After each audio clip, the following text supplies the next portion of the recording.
So they know that these careers are available and that they're going to be the ones that are making history in the generations to come. If you can inspire them, you'll capture them, and they'll do great things for America. Thank you guys for coming to the Lunar Rover Fest.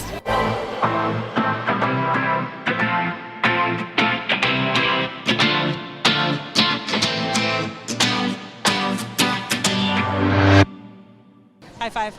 Nice work. Thanks.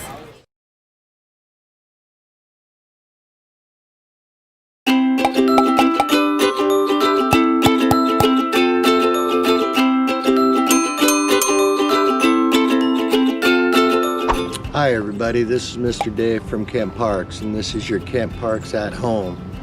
What I'm going to do today is I'm going to show you something that I did when I was a kid. Basically taught myself how to juggle. I didn't have any balls when I was a kid, tennis balls, baseballs, anything like that I could do it.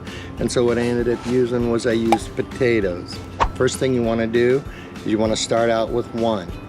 And all you're going to do is you're going to toss it to one hand to the other, keeping your eye on it.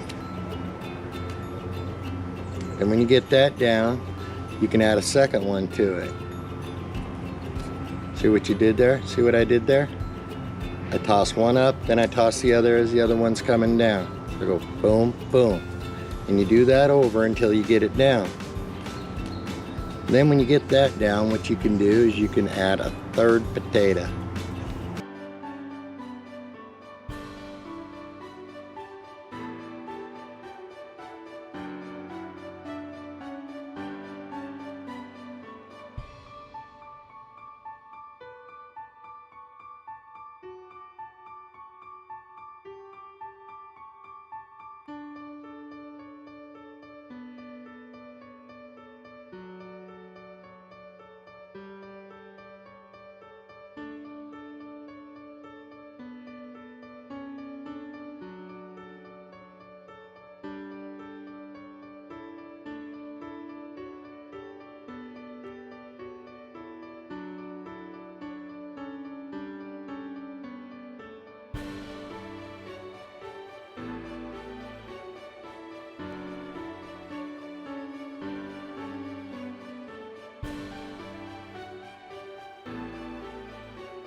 Good evening and welcome to the Kent City Council meeting for Tuesday, June 2nd, 2020. We will start with roll call. Kim, are all council members present? All council members are present and accounted for. Thank you. I would like to remind everyone that this is a remote meeting due to the COVID-19 coronavirus emergency. A live broadcast of this meeting is available on Kent TV 21, as well as on the city's Facebook page and on our YouTube channel at Kent TV 21. Okay, we will move on to agenda approval. Are there any changes to the agenda from council, administration, or staff? No changes from administration or staff this evening. All right, hearing none, a motion would be in order to approve the agenda. Thank you, Madam Mayor. I move to approve the agenda. Second. All right, we have a motion and a second. All those in favor? Aye. Aye. Opposed? All right, motion carries. Agenda stands as published. Okay, we will move on to public communications. The first item we have this evening is public recognition, and it's Employee of the Month. So this, every month our employees get together and they nominate one of their coworkers to be honored as Employee of the Month, and it's for consistent meeting of the City of Kent values and goals, as well as their day-to-day work and or special projects. So tonight, this is a bittersweet Employee of the Month that is definitely well-deserved, much needed. And I will tell you, when we announced to this employee this morning, that was the joke that he made. It's about time, and I will say it absolutely is. I am so excited to announce that our June 2020 Employee of the Month is Patrick Briggs. As many of you know, Patrick is my executive assistant, but he is much more than that.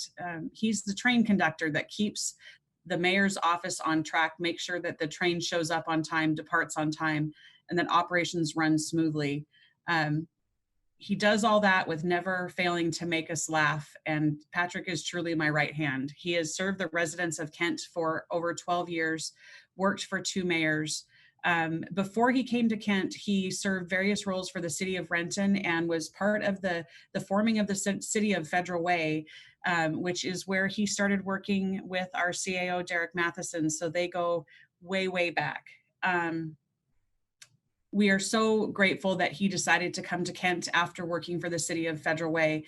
His coworkers describe him as somebody they can count on, always putting a smile on their face, and he's a trusted confidant. We are recognizing him this month as our Employee of the Month, and the sad part, the bittersweet part of this is at the end of the month, Patrick will retire from the city of Kent and his distinguished career in government. It takes a really special person to dedicate their whole professional life to serving the public, and Patrick has done it with grace and class that is just, it's unbeatable. I can't tell you how much I'm going to miss him. He is the rock that I lean on, and he serves this community so well. So I would like everyone to please help me in congratulating Patrick Briggs as our Employee of the Month. Yay. Yeah. Congratulations. Very much deserved. Okay. We are going to move on in the agenda to our City of Kent Charitable Giving Campaign. Your Honor? Oh, yes. I'm sorry to interrupt, but we had something in common here a couple of years ago. Patrick and I both showed up to this wedding and found out we're kind of related to each other. So we've had fun teasing about that. So see, it's a small world, and I think Patrick knows everyone in it. I wish him the very best. Nice. Thank you. Okay. We're going to move on to our City of Kent Charitable Giving Campaign, and we had the honor of making a special presentation the other day. Joining us tonight are Terry Smith and Amber Slaughter, as well as Dale from Meals on Wheels, and I'm going to turn it over for the presentation. Great.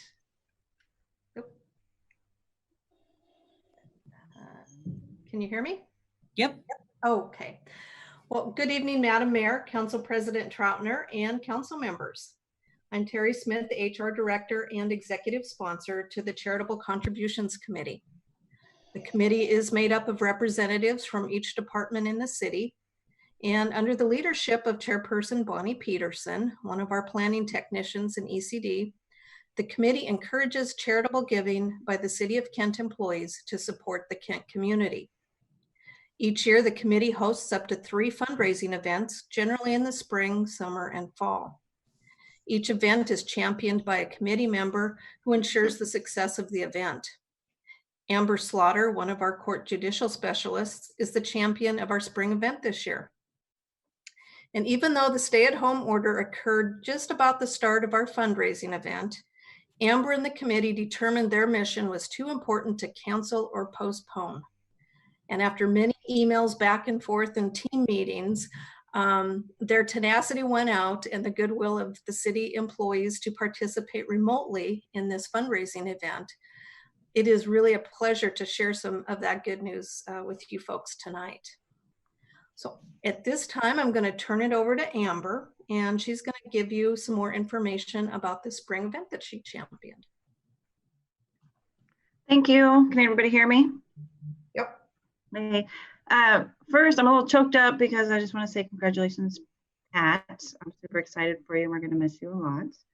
So if I mess up a little bit, it's because it's very upsetting that he's leaving, or happy that he's leaving at the same time. Anyways, I wanted to just thank everybody. The Make a Seniors Day plant sale is an amazing event that raises money and spirits of everyone involved. This is our 3rd annual plant sale, benefiting our low-income seniors here in the city of Kent. I wanted to thank Todd Nakamura from Star Lake Greenhouse, who provides the beautiful flowers and hanging baskets. Things were a little touch and go with the event launching right at the start of the stay-at-home order, but Todd was amazing and provided lots of support. I feel very lucky we were able to find a way to continue with the fundraising and support a much-needed program like Sound Generation's Meals on Wheels. I spoke with Dale from Sound Generations and asked how the COVID-19 outbreak has affected his agency and the needs of the elderly in our area. In 2019, they provided over 27,000 meals in Kent. $7 per meal, this is over $193,000. They're up 1,000 meals a month compared to last year. The application to apply for meals in Kent has reached an all-time high, and they are processing them as fast as possible. As their program is a donation-based, it is a huge undertaking. Through the plant sale and the Brown Bear Car Wash tickets, we were able to raise over $1,500 for their program. We hope to raise as much, if not more, with our Employee of the Year parking spot auction that starts this month. The spot was donated by the court's own Tim McLaughlin. It was really cool to see how the City of Kent employees stepped up and participated even through all the chaos and uncertainty last March. And I feel blessed we were able to still make a difference. The Charitable Contribution Committee is dedicated to providing an avenue for City of Kent employees to come together and make a difference within our community. And I feel really proud to be a part of it. I just want to thank Bonnie and Ron and the committee. You guys helped a lot. And I think it hopefully helped a lot of seniors in our area. Thank you. Thank you, Amber. Appreciate all the work you put into this and the extra efforts that were taken because of the stay-at-home order. Now I'd like to introduce Dale Hover from Sound Generation Meals on Wheels. Dale, would you like to say a few words? Well, I would. I do. Thank you. Hope you can hear me. Please let me know if you cannot. Can you hear me? Okay?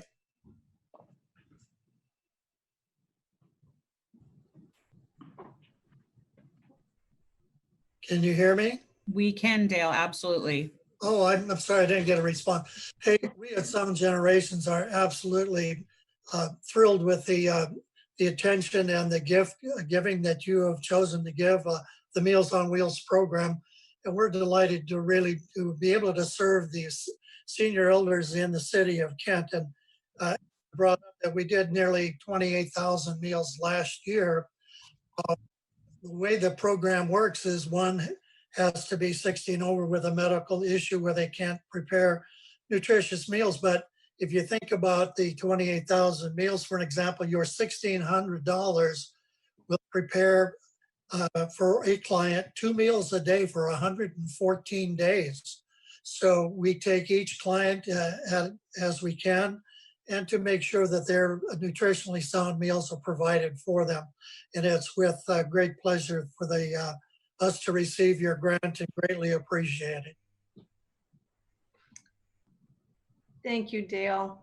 We appreciate being able to provide you the well-needed resources.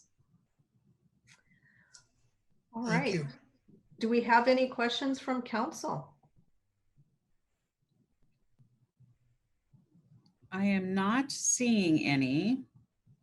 I do want to chime in and say thank you so much to the Charitable Giving Committee. The work that they do is so important to our city. One of the things that we talk about is that the city of Kent gives so much to us as city employees, and it's very important to support the community back. And our employees never cease to amaze me in their willingness to give to this community. And as you heard, was challenging at the beginning of, especially of this campaign, given we were going right into basically shutting down the community at the time this happened. But people stepped up and bought their plants, and so happy to be able to make this donation to Meals on Wheels. It's especially during this time, it's more important than ever. So thank you to the committee. Thank you to Dale for the work that you do, and to all of our employees that donated to this cause.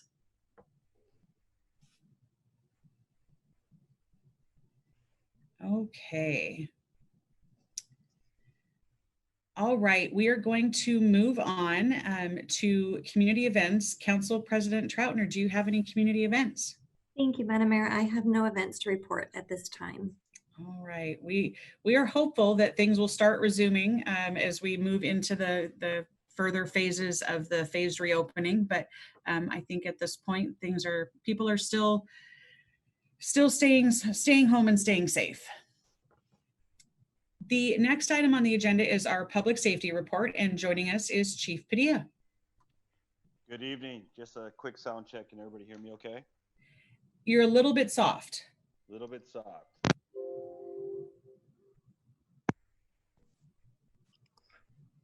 Hello? Much better. Okay, I'll go with that then. All right, well, good evening, Madam Mayor, members of the City Council. Thank you for the opportunity to provide tonight's public safety report, and we'll get right into it. Kim, if you could click to the next slide, please.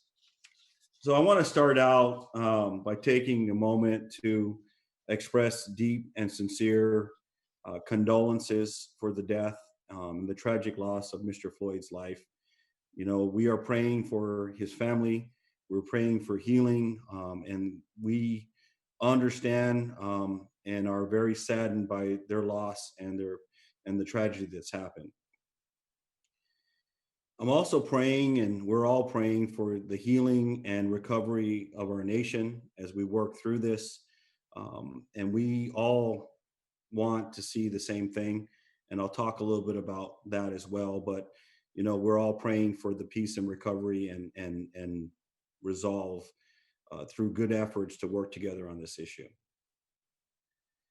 So over the course of the last week, I have received questions about where does the Kent Police Department stand? Where is the Chief of Police on this issue? And I want to make it really clear. Where we stand is with you. I absolutely detest and condemn what happened. It can't happen. It can't happen anywhere. We have to be vigilant against this type of thing. And if it happened here, I'm going to be crystal clear. We would fire the officers involved, and we would prosecute them to the fullest extent of the law, period. Again, we're going to talk about why it wouldn't happen in Kent, and I'll explain to that. But that's where we're at. It's that straightforward. So, Kim, if you could. So what have we been doing? I want to talk to I want to first point out that we have strong partnerships with our community, particularly our communities of color. Long before any of this is going on, we've been working for years. We have strong ties. We have a diversity task force group. We have the cultural communities boards. We're engaged with many youth groups and private public service groups and nonprofits.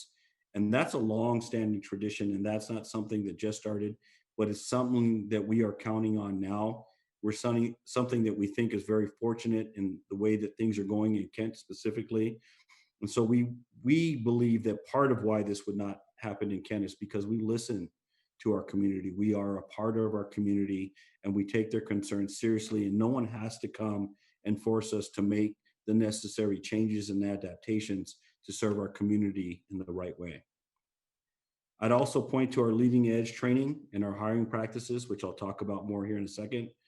And then we have exceptional accountability measures in place in Kent that some agencies don't have the resources for. And I'm talking about body-worn cameras. We are one of only a handful of departments in the entire state that has made that investment. It's very expensive, but we believe it's incredibly important. When we're using body-worn cameras, there's no hiding what happened. It's out there for everybody to see, good and bad. And we put that in place through the mayor's leadership. And we think that gives accountability on a very high level that, like I said, many departments can't speak to.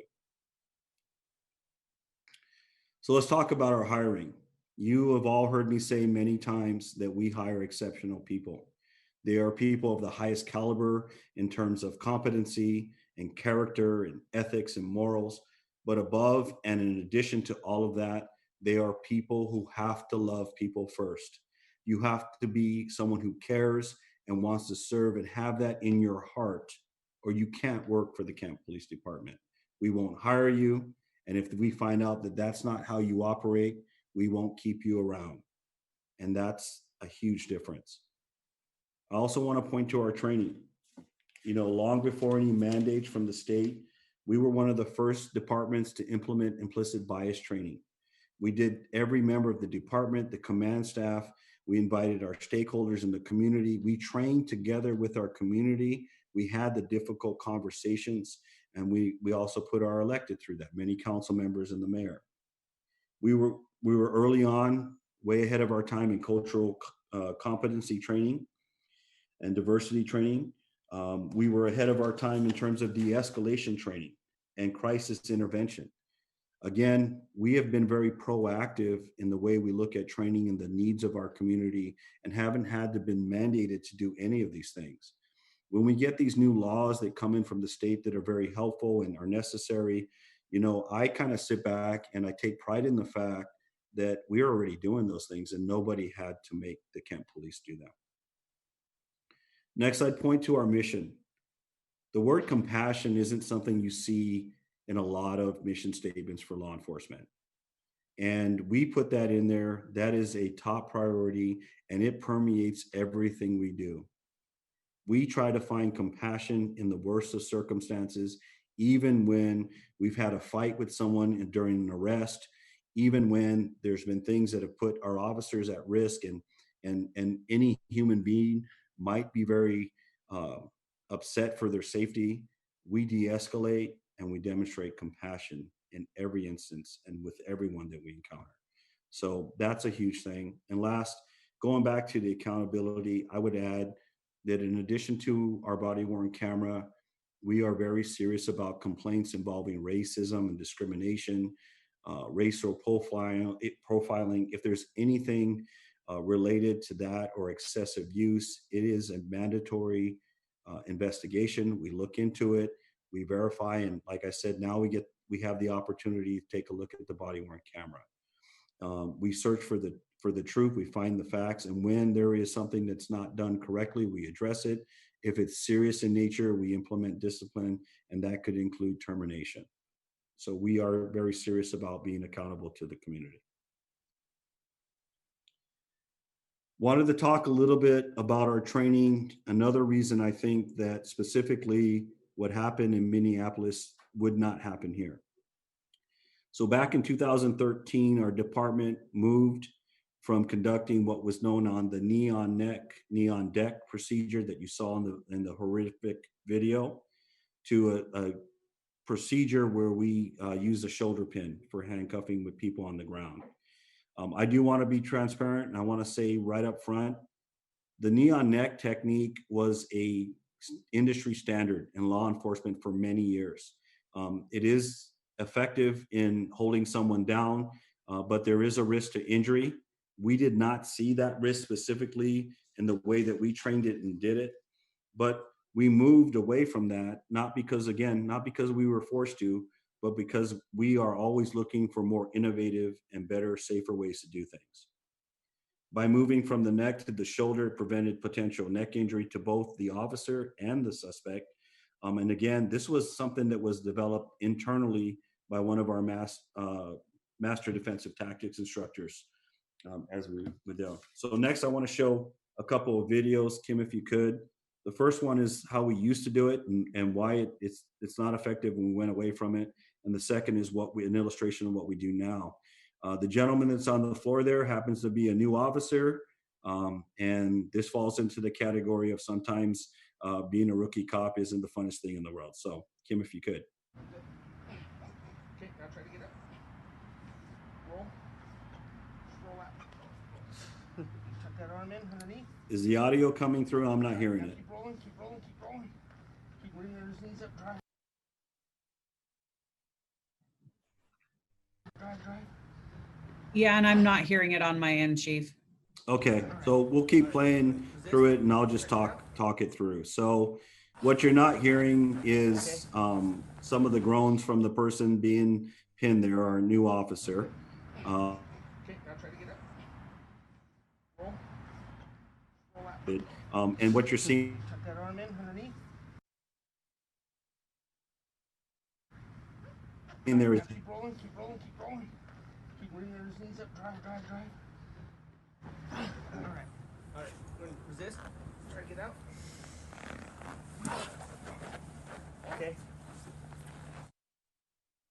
used to teach, and we went away from it. Kim,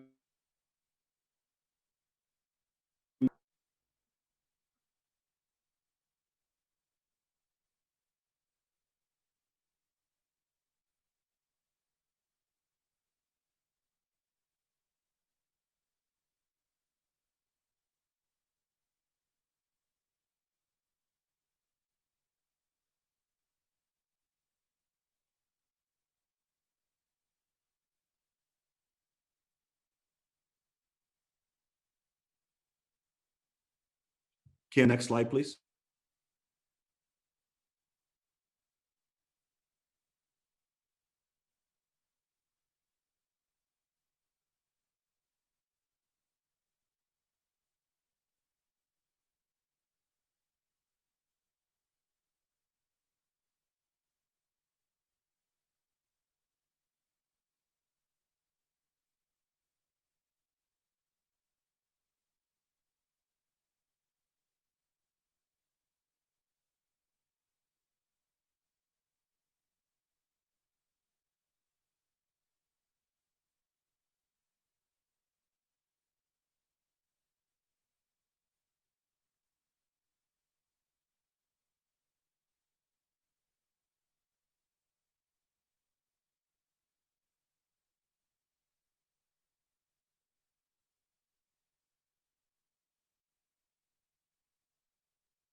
on it. Our officers are cognitive that when someone is saying that they can't breathe, that's an indication there may be a medical emergency at play, and we take action right away. We partner with fire. They come in, they render aid, including transportation to a hospital if necessary.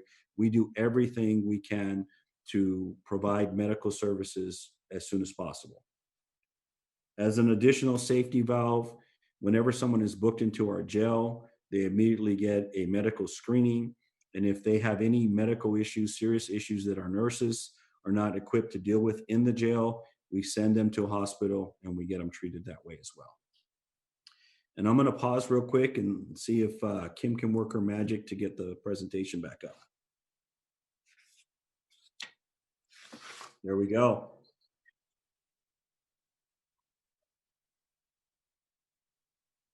Yeah, I concur. Thank you. Can you go back to that last slide there? Nope. Okay, keep going. Keep going.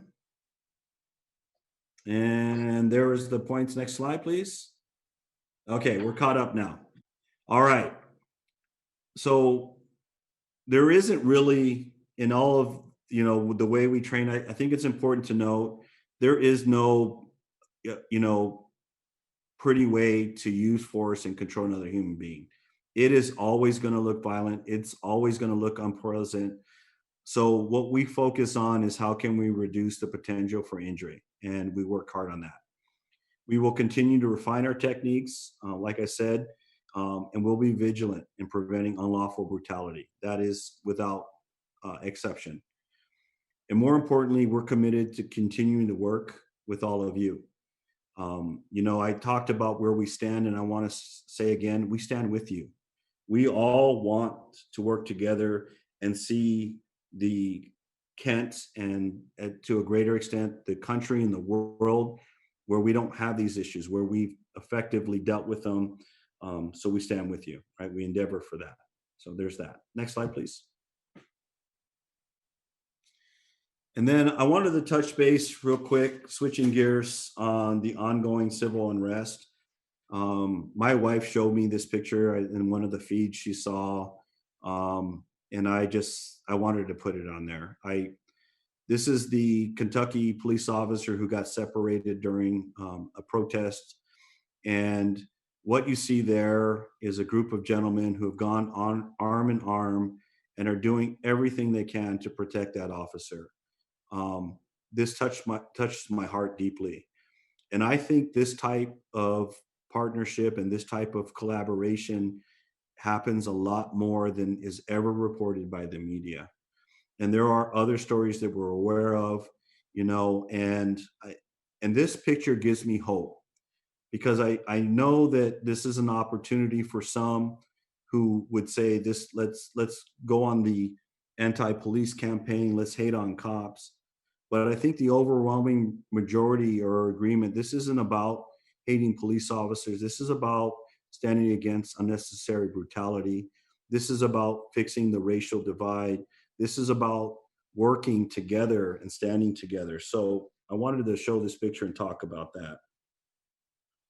As to the protests that are going on, your Kent Police Department has been very engaged.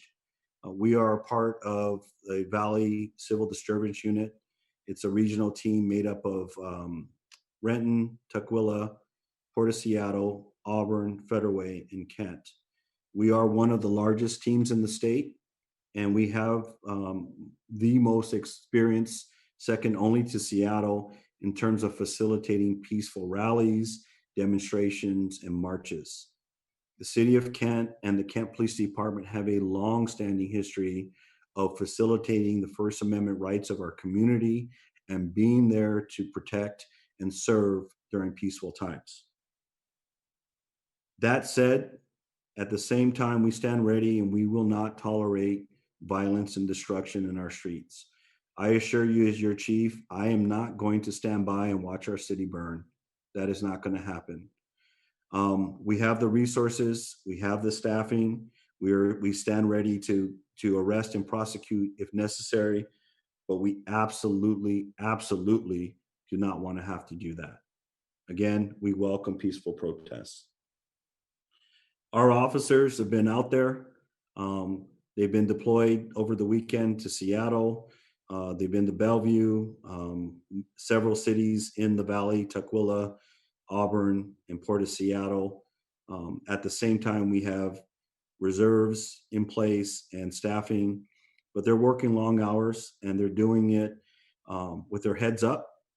You can imagine standing on the line isn't pleasant for them, having things thrown at them, and quite honestly, some really dark things said to them, but they're professionals and they understand. And they understand that we need to stand with the community and do what we can. And so they do. And I thank them. I am deeply worried for their safety, but again, they're professionals and we're going to get through this. And we benefit here in the city of Kent. Those relationships I alluded to prior, you know, they're strong. And so I expect that we're going to continue to have peaceful gatherings in Kent. So with that, I'll close out. You know, we can all come together. The Kent Police Department is ready to come together. We will stand against hate. We will stand against racism. And we're ready to continue to roll up our sleeves and work to get our community to be what we all want it to be. Thank you. Thank you, Chief. Council, any questions for the Chief? Councilmember Boyce. Thank you, Madam Mayor. Thanks a lot, Chief. We, African American who sits on the council and people of color, have been asked questions over and over, no one that's on the council, what about Kent? What about Kent? And, the one thing that I share with the people who come to me is to really start from the top, and when I'm talking about a strong leadership, and I often refer to the shadow of the leader. The one thing that I tell them that, our chief is not afraid to have the conversation. If there is an issue, he go out and address it right away. So I'm very confident, that you and your team are prepared, and I can't foresee any of this happening again. I know you mentioned about, accountability. I know whether an officer here 1 year or 25 years, I think I have seen examples of where people who didn't walk the line and model what you want, they have been dismissed from the police department. So I really, truly appreciate you and your leadership. But that's my comment. But I do have a question. My question is, as you know, I sat on the police academy for about 16 years, many, many years ago. I knew at the time they was teaching that knee strain on the neck. Are they still teaching that at the academy? Do you know? I don't know for sure. I believe they've moved to better techniques. They call it the 6 positions of control, but I don't have the latest on that curriculum.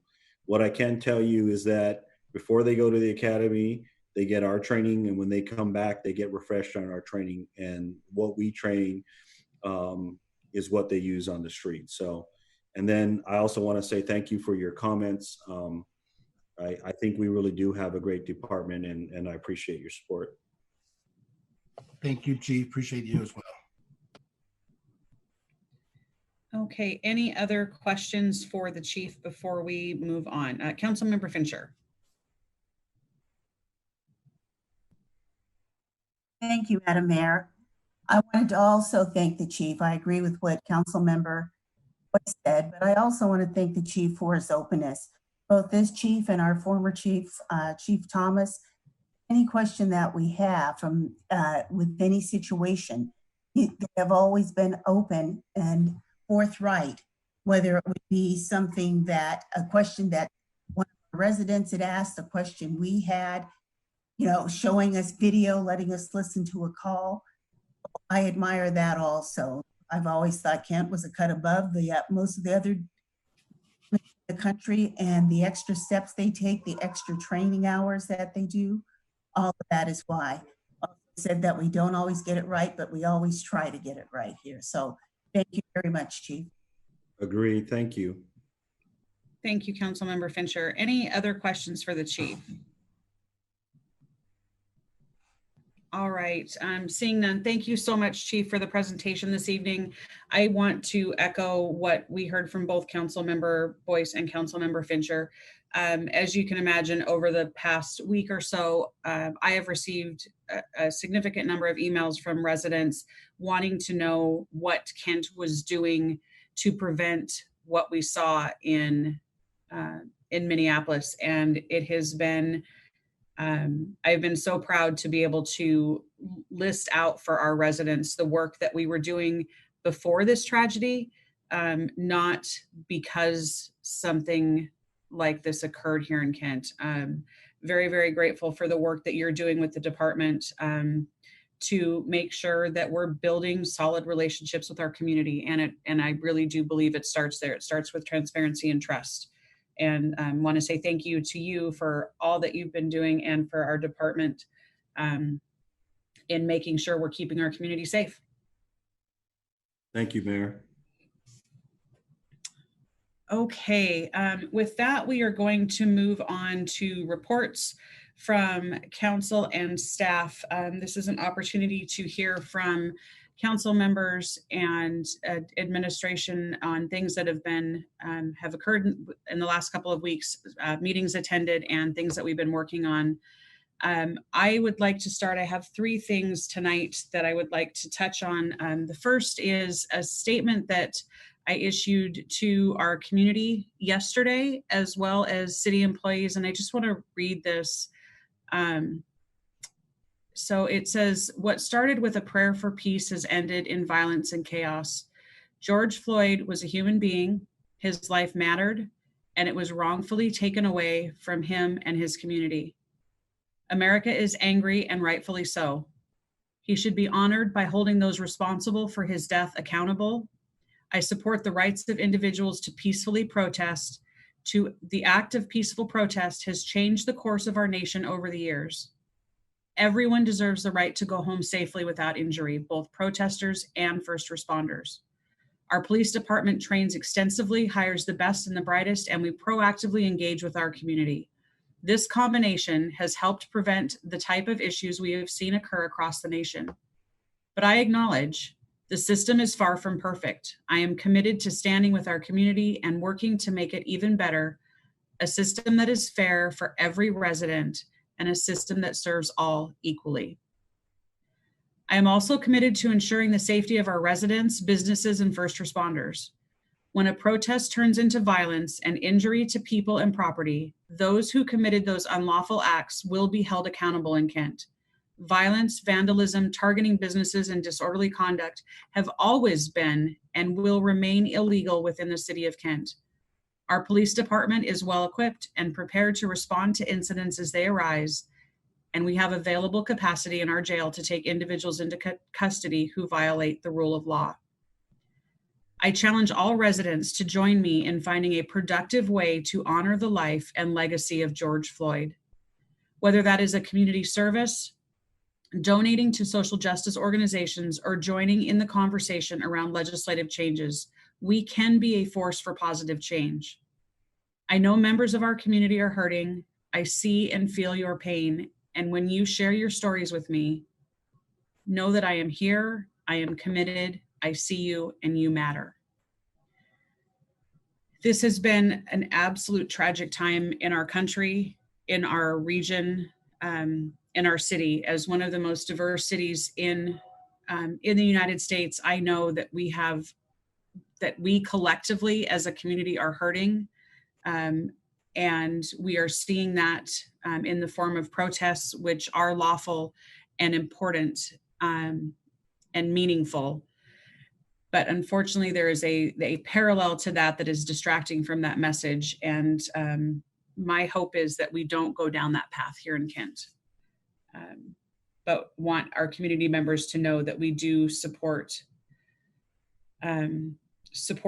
folks in their ability to have their voices heard. It's important.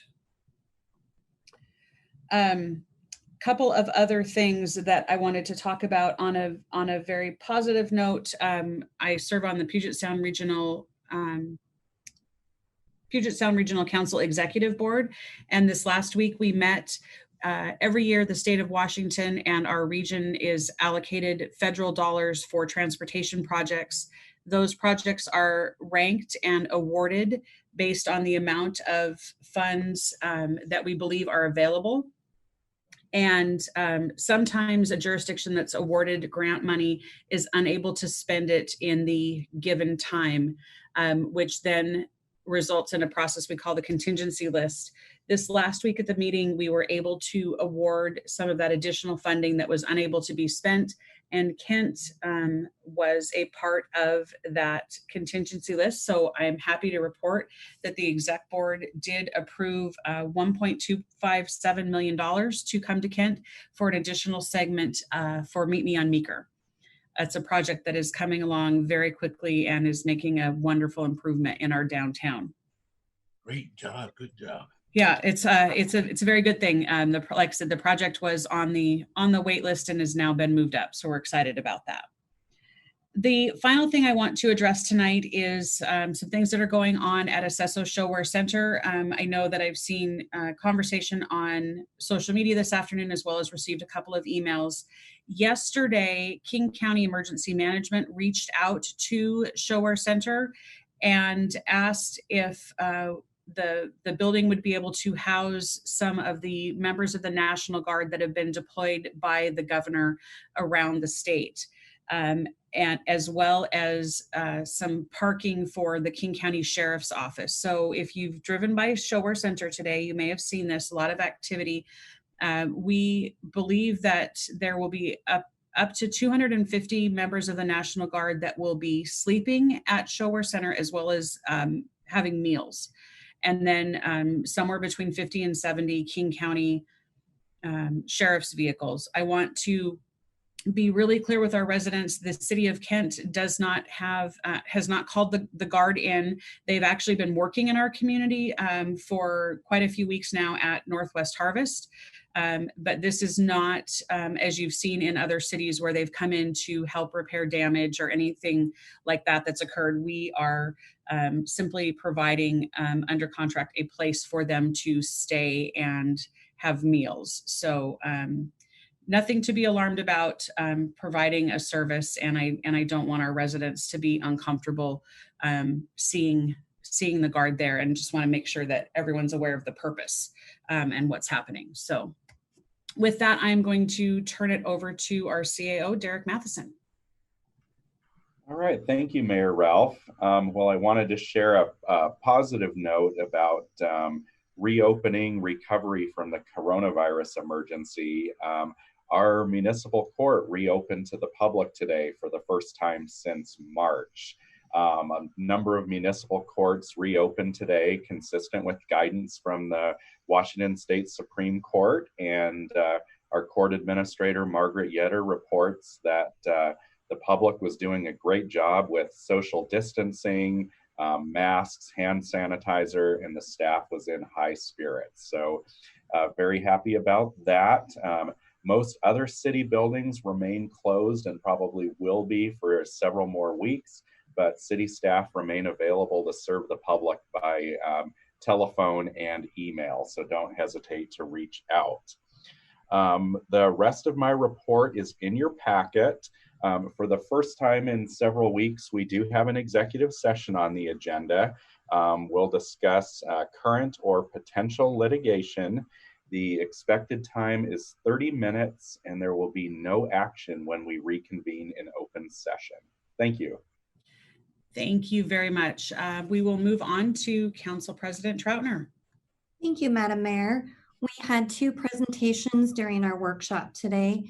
The first presentation was an update on our red light cameras, and Council had asked to have kind of an update on where we are with the cameras. So Chief Padilla talked about some of the information they've gathered so far.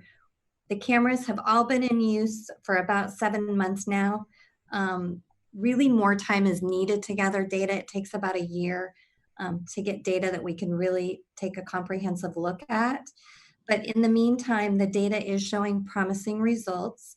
We're seeing trends in the reduction of collisions. We're seeing a downtrend in the injury collisions. And then the revenue that comes in for those cameras, if you remember, they pay for the cost of the cameras themselves, but they also pay for the body-worn camera program that we have. And that is still covering the cost for those. So some good news, we will get an update as we move throughout this program. So I want to thank Chief Padilla for that presentation, but also for the public safety presentation, and echo some of the comments made by Mayor Ralph and some of my colleagues. Again, thank you, Chief, for your leadership. Thank you to our entire police department for all you are doing to keep our community safe and for providing that exceptional level of service and setting a good example in our community. I just want to say thank you for that. The second presentation was on our GIS enterprise system, which is the geographic information system that stores, analyzes, and visualizes data for geographic locations. And I know that sounds really complicated, but it was a great presentation. This program is used by our employees and residents, and it allows you to see data, images, maps, applications, and other useful formats. So Catherine Crook, who is one of our GIS experts here at the city, talked about next steps for the program. They are going to work on updating the strategic plan for 2022. They are forming a steering committee so they can hear from other departments on how the system is working and some improvements. They are going to have a technical group and then also form a user group where they can teach people how to effectively navigate the system. So any of you out there listening that have got onto the city website, looked at a map or filled out an application, more than likely that is coming from our GIS system. So pretty awesome thing that we have as a tool for our city. I have no committee reports this evening. If we were sitting on the dais, I would look to my left and ask my colleagues to give reports on what they have been doing if they have anything to share. So I will look to my left and start with Councilmember Michaud. Thank you, Madam President.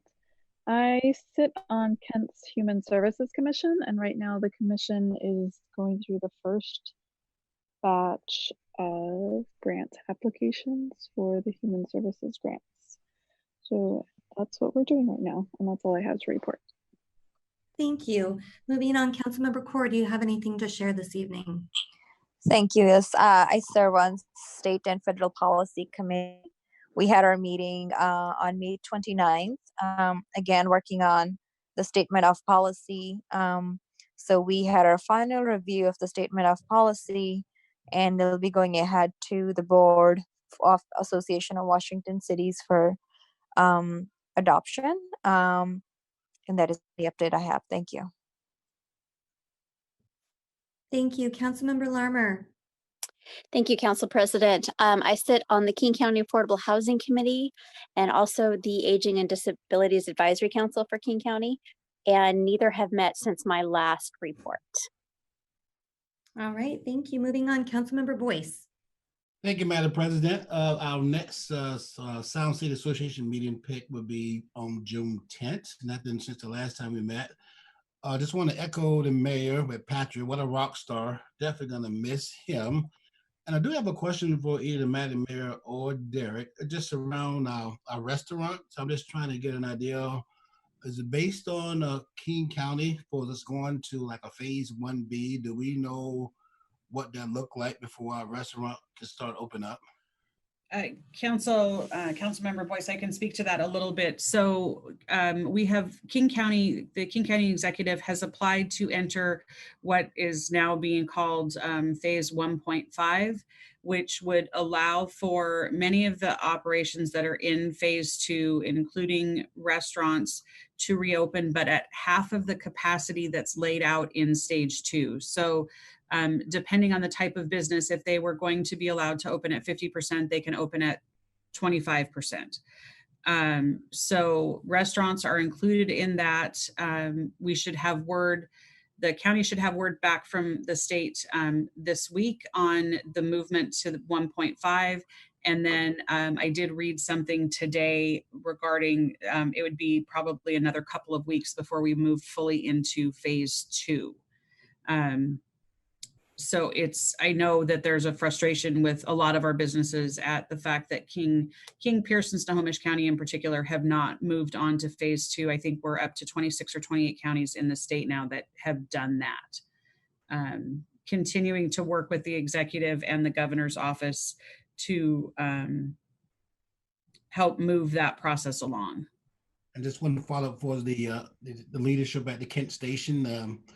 Are they holding together? And I mean, and the restaurants, and we feel pretty good about when things get turned back on, we'll be ready to go. Yeah, the majority of the restaurants have been able to stay open with the delivery only. I am hopeful that once we move on, that everybody is in a position, and our restaurants throughout the downtown, we've been working very, very closely with our downtown, especially in our historic downtown, those restaurants to help maybe expand things like seating for them outside and do everything that as a city that we can to help them be successful in those phases, whether it be 1.5 or 2. Thank you, Madam Mayor. Appreciate it. That's all I have, Madam President. Derek Matheson has his hand raised. Yep, sorry. Thank you, Mayor. I just wanted to note for council that we should know shortly if King County is approved for phase 1.5. And we'll have an item on next Tuesday's Committee of the Whole agenda with some information for council on what that phase means for Kent residents, businesses, places of worship, and so forth. Okay, thank you, Derek.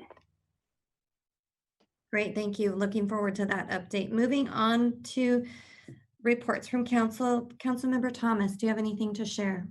Yes, Madam President. I'm a member of the Puget Sound Regional Fire Authority, and we met on May 20th and had a very quick meeting. And then we will have another one coming up on June 17th at 5:30. It's going to be another Zoom type of meeting. And that's about all I have to report at this time. Thank you. And Councilmember Fincher. Thank you, Madam Chair. I serve on King Conservation District, which will not be meeting until sometime in the summer. Well, and that could be moved back because that was the plan prior to COVID-19. And the other committee is Mental Illness and Drug Dependency Advisory Council. Like us, they have a shortfall, and the shortfall for the year 2020 is $20 million. And that does not include the $22 million that's to be lost in sales tax in the next biennium. And so it was reviewed where the different losses are. We also discussed was CARES and the difficulty and restrictions in using some of those funds that they can't backfill or fill things that are not COVID expenses, and really not even every COVID related expense. So looked at the general fund, which will not be able to fill the gap. And there's going to be a loss in some services, some cuts to staffing. There's going to be part of the cost made up from the reserve, which about $7 million will come from the reserve. That's about half of what was in the reserve. There's going to be administrative positions cut. There are going to be positions not filled, pausing some programs that had not yet started or had started, but maybe were just getting going, and putting the brakes on programs that were in the process of still ramping up. One of the other things we talked about was the therapeutic courts. I mentioned that last month. What the therapeutic courts, what they want to do, they were not asking for additional funding. What they wanted to do was to be able to expand the boundaries of who they're able to serve. So these are youth who are in the justice system, and they want to be able to help those youth who committed more serious crimes. So they want to help them because, like I mentioned last time, often they're suffering from closed head trauma and other things, but no other source of help for them. And at one point they're going to get out, so we definitely want to help them. They figured about 85% of the youth who are in the juvenile system have some sort of behavioral health diagnosis. Remember, many of them will also have dual diagnosis. So that was discussed. I also had the opportunity to sit in on the meeting last Friday, the COVID-19 reopening meeting. A number of cities and government folks between Taiwan and the U.S. Kent was well represented with Bill Ellis, our ECD manager, and with Zenobia Harris, the executive director of the Kent Chamber. And what the topic was steps that have happened in Taiwan where they were successful, kind of looking at best practices. The first confirmed case of COVID-19 in Taiwan happened the same day as the first confirmed case in this country, but we have vastly more deaths and cases here. And so they were talking about why that happened, what they did to keep their numbers down. And their main takeaways were to wear a mask, wash your hands, social distance, and then the contact tracing, and to educate the public as to why those things are all important and that they do work. But it was a very interesting call. So her and all of the participants who were on the call. And then I'm just going to tack on that, again, with George Floyd, that was just a heinous killing. He was treated inhumanly. And I really hope that all of those people who have stepped up and stepped forward and are marching and protesting, I really hope that, and again, they are different from the other group. Those protesters are carrying a message, not the other group we see that is working against that. I really hope that they do take more steps to learn what the issues are and how to work toward those and solve them. So our police force is continuing classes, continuing training. I hope that that continues in our communities. Thank you very much. Great, thank you, Councilmember Fincher. Madam Mayor, that ends our reports. Thank you. All right, thank you very much, Council President. I do also want to follow up with a thank you to our community. I've talked about this in the last few meetings, but the outpouring of support and love that our community members are showing for those in need through this crisis continues to be overwhelming. People are stepping up and helping their neighbors. We've got literally hundreds of volunteers that are making sure that people are getting fed during the week. And I just want to say thank you to all of those volunteers that are out in the community, just really showing how much they love their neighbors and they love this city. So thank you for that.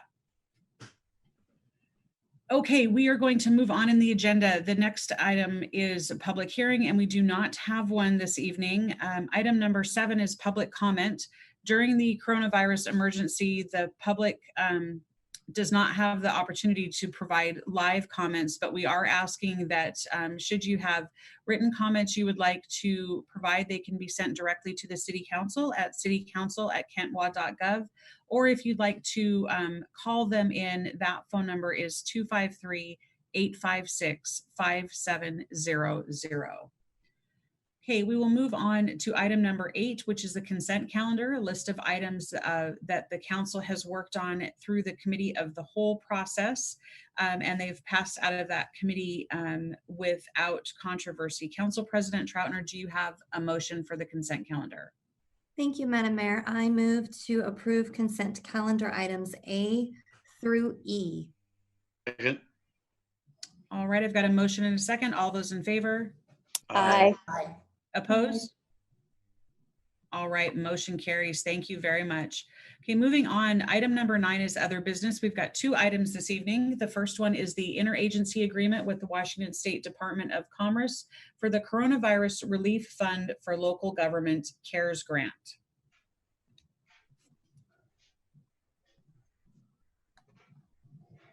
Good evening, Council. This is Paula Painter, the Finance Director. And I am bringing forth to you the interagency agreement with the Department of Commerce.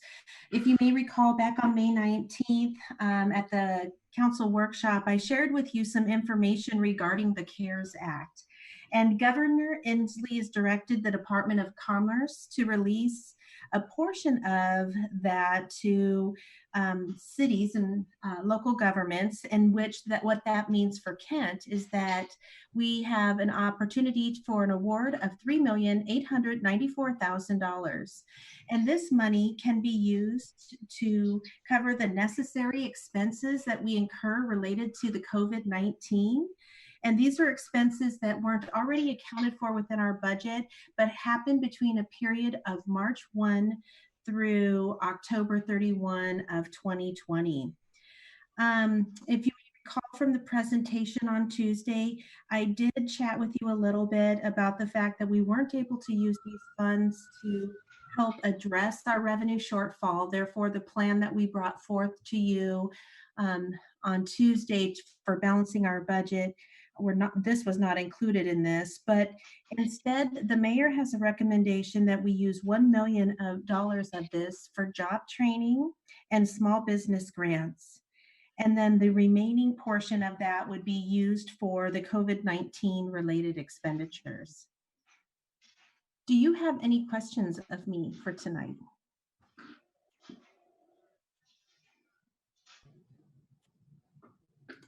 Okay, I am not seeing any hands raised.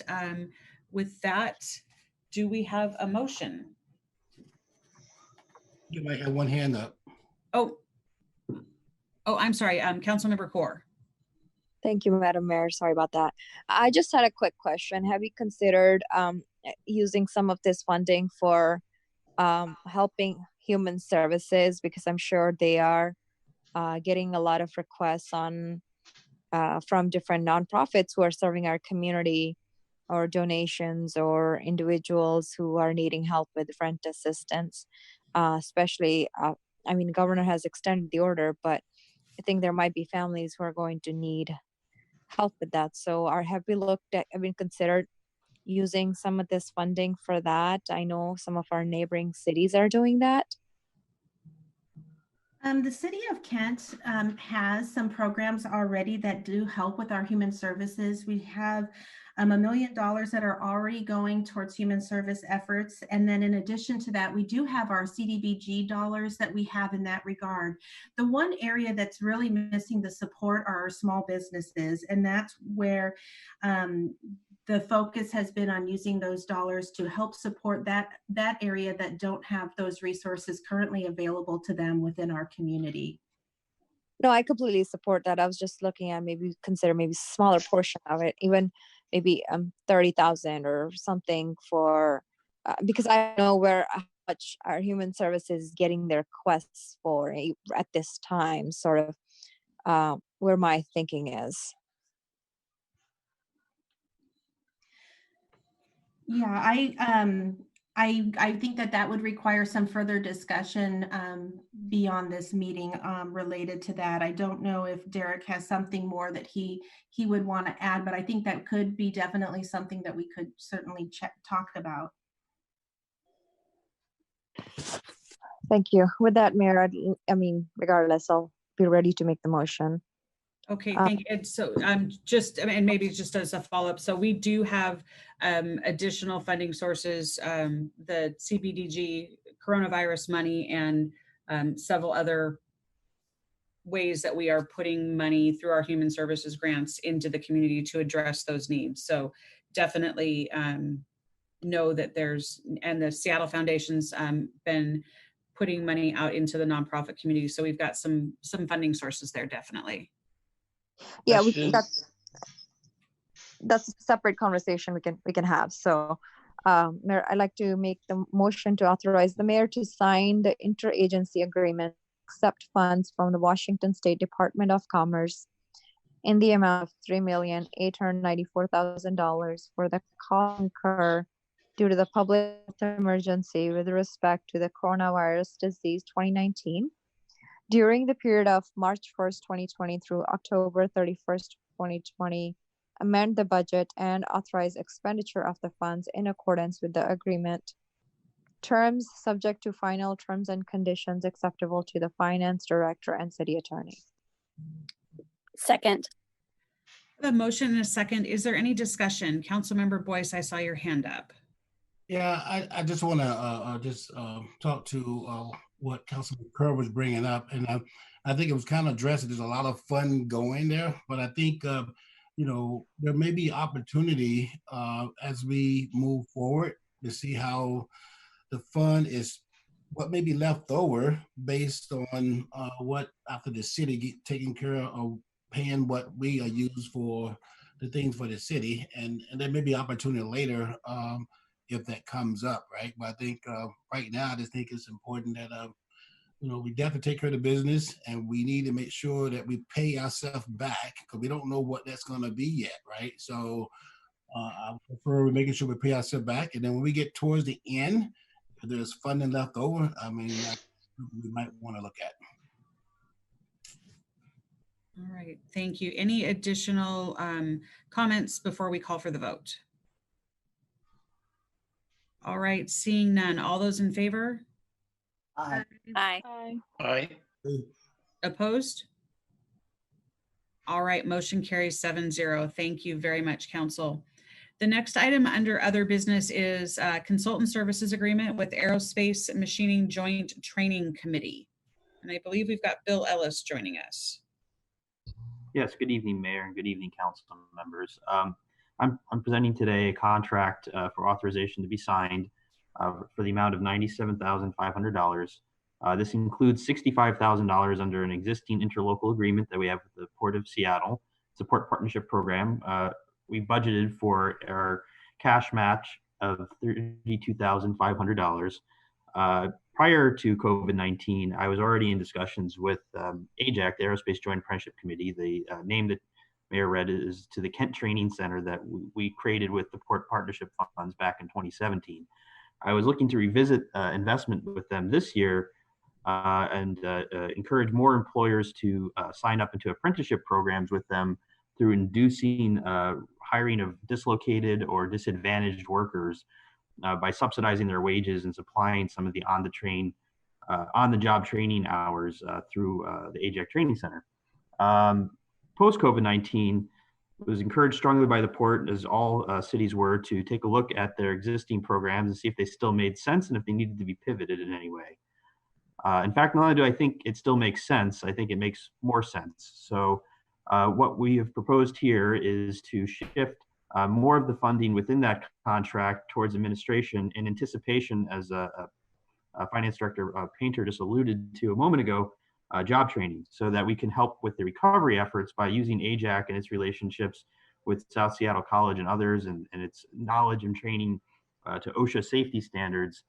We can encourage the rehiring of recently dislocated workers, Kent residents, or Kent employers, to connect them back into the job market, back into the manufacturing space as companies reopen here in the future phases, but do so in such a way that supports the rehiring. So some of the more vulnerable workers, the entry-level workers, who are maybe the first to let go, there's an encouragement here by subsidizing portions of their wages early on in the early first weeks and months and trying them on to encourage employers to rehire them back, and at the same time give them some of the safety training that they need to be safe in sort of a post-COVID work environment, and have that knowledge be spread into our manufacturing base. So very thankful for a long-term partnership with AJAC and with the Port of Seattle, and I think this is a great project that positions us well for great relationships between our premier training center and our employer community.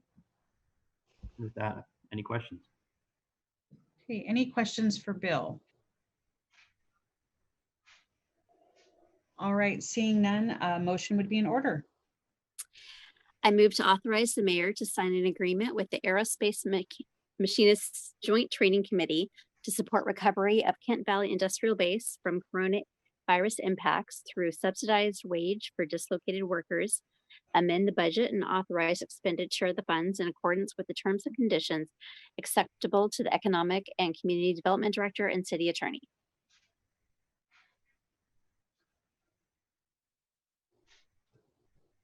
Do we have a second? I will. Oh, there we go. Okay. All right, I've got a motion and a second. Any discussion? All right, seeing none, all those in favor? Aye. Aye. Opposed? Motion carries 7-0. Thank you very much. Item number 10 on our agenda is bids, and we do not have any this evening. So now we have reached the point in the meeting where council will go into executive session to discuss current or potential litigation. I would ask that everyone other than council leave the Zoom meeting. This is our first executive session via Zoom. And then we will resume the meeting when council comes out of session.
butter sandwich. All right. Good evening once again. Council has come out of executive session. It was longer than expected. Apologize to anyone that is waiting for the meeting to end. At this point, we have no other business on the agenda, so we are adjourned. Have a wonderful evening. Thank you. Good night. Night. Good night. Night, John.